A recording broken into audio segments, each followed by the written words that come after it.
Chers amis lecteurs de Chasson.com, nous sommes avec Thomas Alphen qui est armurier à Paris, 6 rue de Commandant Rivière.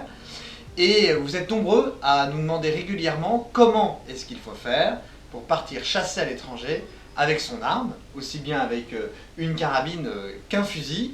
Quelles sont les démarches à faire? Alors la première démarche, quand on achète une arme, c'est que l'armurier fasse bien son travail, c'est-à-dire d'enregistrer l'arme dans la préfecture de police. Donc on donne au client ce qu'on appelle un CERFA, et donc l'arme est enregistrée dans les services de police du département du client.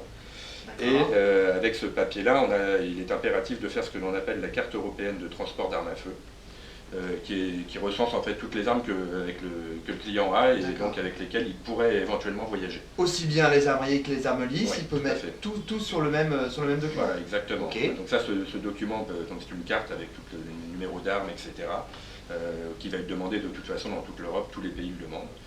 Et ça sert même à l'étranger, donc pour l'Afrique ou l'Argentine, où les compagnies aériennes souvent demandent la copie et lors du passage à l'enregistrement, on demande la carte européenne pour vérifier que l'arme ait bien été enregistrée.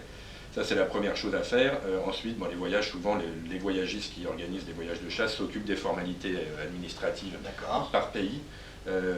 Mais il est important, et ça c'est indispensable, de bien signaler à la compagnie aérienne quand on prend l'avion qu'on a une arme à feu. Il faut que cette arme soit impérativement dans une valise qui ferme à clé ou à code, et les munitions dans une autre valise donc séparée, et que cette valise ferme aussi à clé ou à code. D'accord.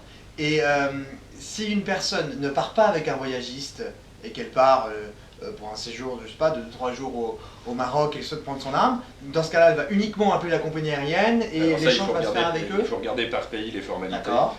Chaque pays peut avoir ses spécificités, mais en général, quand on le signale aux compagnies aériennes, ils savent quelle est la marche à suivre. D'accord. Mais les voyagistes le savent tous, donc ils savent exactement ce qu'il faut, on va vous dire exactement quelle formalité suivre.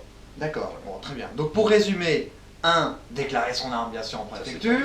2. Faire une carte européenne d'armes à feu. 3. Contacter la compagnie aérienne et ou le voyagiste qui s'occupera dans ce cas-là de toutes ces démarches. En général, c'est le voyagiste qui s'en occupe. D'accord. En tout cas, c'est parfaitement légal, on peut le faire et donc on invite tous les chasseurs qui le souhaitent à contacter les compagnies aériennes si besoin et si elles souhaitent partir chasser à l'étranger. Merci beaucoup Thomas. Avec plaisir.